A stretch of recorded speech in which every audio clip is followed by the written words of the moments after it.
Let's see. Let me start with a single question. How often do you make a backup? If your answer is on a daily or weekly basis, you might be doing the right thing, but you could be still doing it wrong. If you answer on a monthly or yearly basis, you are still on time to avoid that mini heart attack when your computer doesn't want to turn on at the exact moment when you had to send a very important project on what you were working for weeks. If you don't even know what a backup is, you really need to consider making one. Thankfully, I'm here to show you how a good backup is made. So, let's begin. Now, what is a backup? Well, basically, making a copy of your data. Fair enough? Well, making a copy of your data isn't as simple as you might be thinking. Like, what is that? It's not as simple as copying files from one place to another. Well, yes, and also no. And that's where these start to raise some overwhelming questions about this. The first thing you might be asking to yourself is, what should I make a backup of? Like, sure, your school documents, your childhood photos and videos, and that's something that you couldn't live without, that kind of stuff, right? Well, in a nutshell, yes, but it will depend on what's important to you. For example, maybe what's important for someone who works taking photos is not the same as someone who makes music, and that's going to directly affect the size of your backup. Let's address all these considerations step by step, shall we?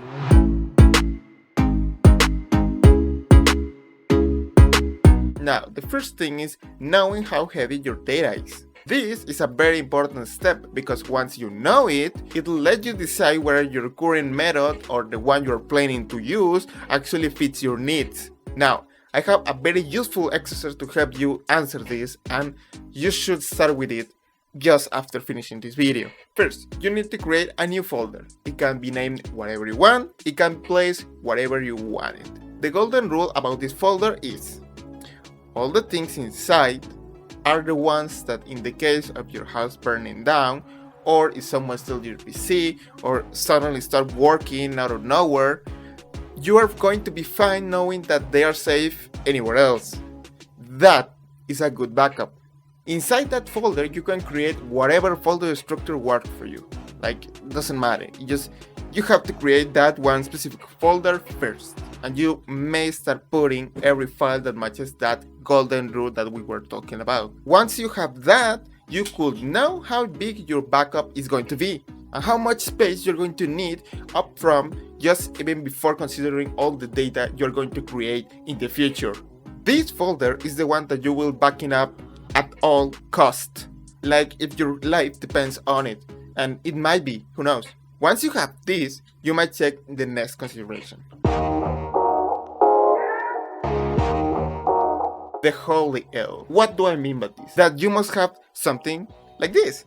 On one side, you have the cloud, whatever service you like. On the other side, you have your laptop or your desktop PC or your smartphone, whatever. Also, and this is very important, you have an external hard drive.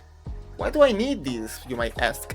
Because this gives you 2 copies of your data in case of an emergency. How's that? Well, imagine that someone steals your backpack or your house is destroyed by some selection force, who knows. You still have 2 copies of your data, one in the cloud, one in your external drive. You are safe, and that's good.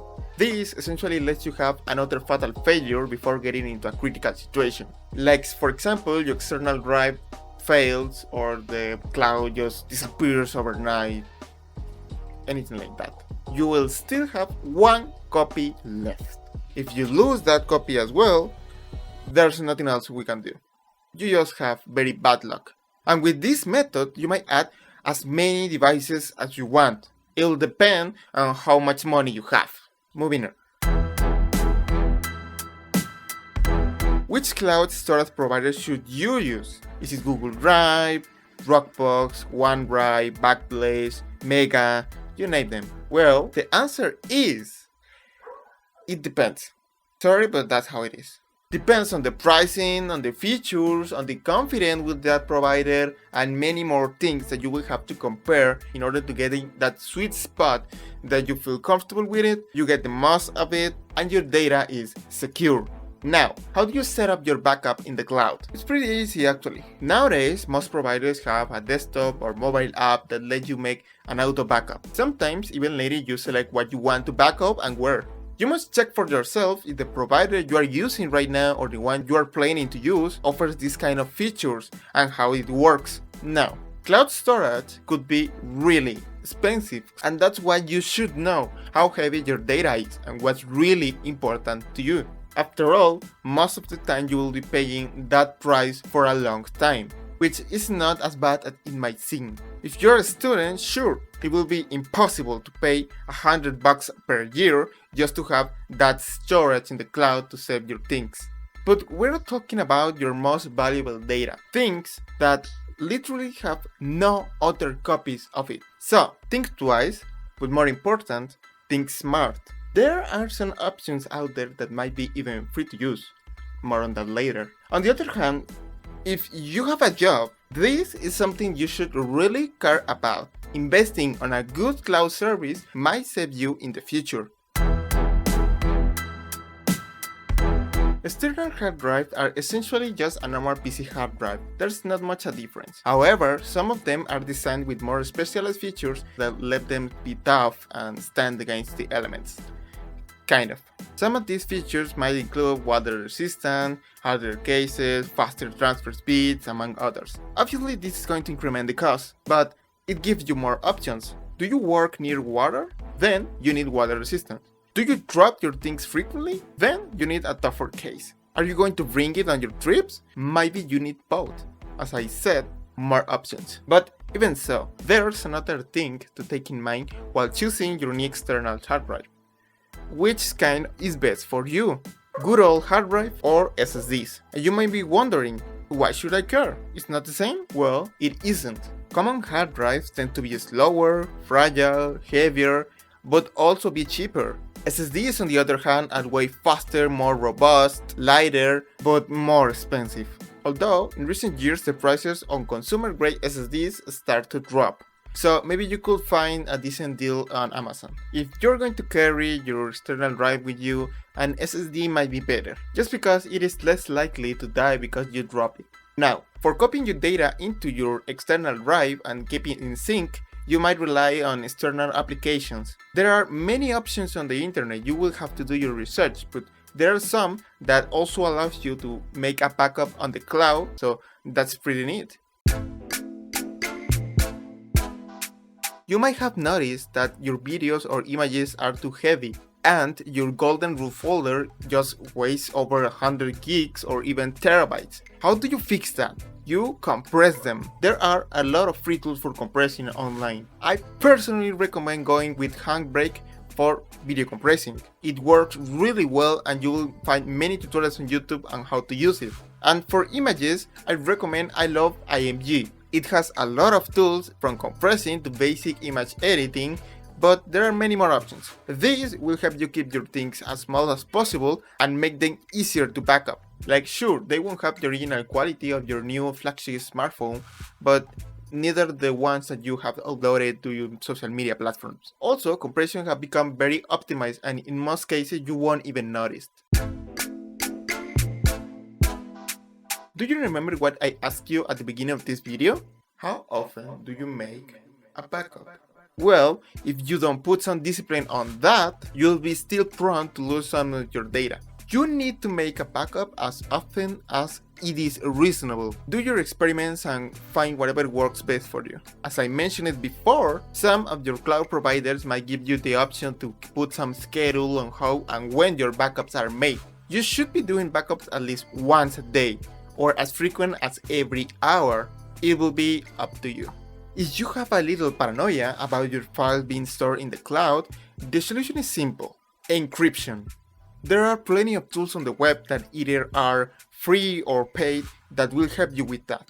It sounds like something only hackers do in movies, right? But it's real, it's useful, and it's the only way that the average user won't see whatever your files are. But please, do not forget your passwords, because there's no recovery button here. And without your passwords, you won't be able to get your original files again. They will be gone forever. That was was the basic on how you could improve your overall experience making your backups. If you made this long into the video, I have some special tips for you. If you are planning to use encryption, none of this will help you, so take that in consideration. Let's see. For videos, you could use YouTube as a free storage service. How's that? You might not notice, but you could actually upload private videos to YouTube. So if you are smart, you can take advantage of the free storage YouTube offers without showing in anyone else your embarrassing childhood videos. Just be careful. Videos have a max size of 256 gigs, but with compression, you could achieve file sizes way below this limit. For documents, you could use Google Docs Suite. All the documents created on Google Suite won't use your standard Google Drive storage quota. Just to give you a little taste, Google Docs offers documents with up to 1.02 million characters. It sounds like a lot, but to put you in context, the Holy Bible has around 3.1 million characters, so you won't fit it here, but this limit is per document, and it's free. Also, Google Spreadsheet supports up to 5 million cells or 18,278 columns. And Google Slides will handle up to 200 slides per presentation. You might be giving up some formatting or features that Microsoft Office may have, but this is for free. For images, you're kind of late, because a few days ago on June 1st, Google stopped giving free image storage on its Google Photos platform. It's a shame. But if you have an Amazon Prime account, you could try Amazon Photos.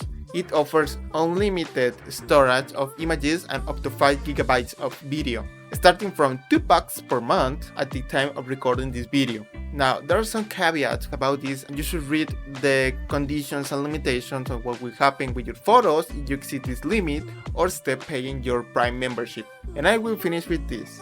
Please try to remember the quick save shortcut of any of the programs you are using. It will save you pretty much every time from any unexpected accident. That's all I have for you today. Thanks for watching this video, and I'll see you next time.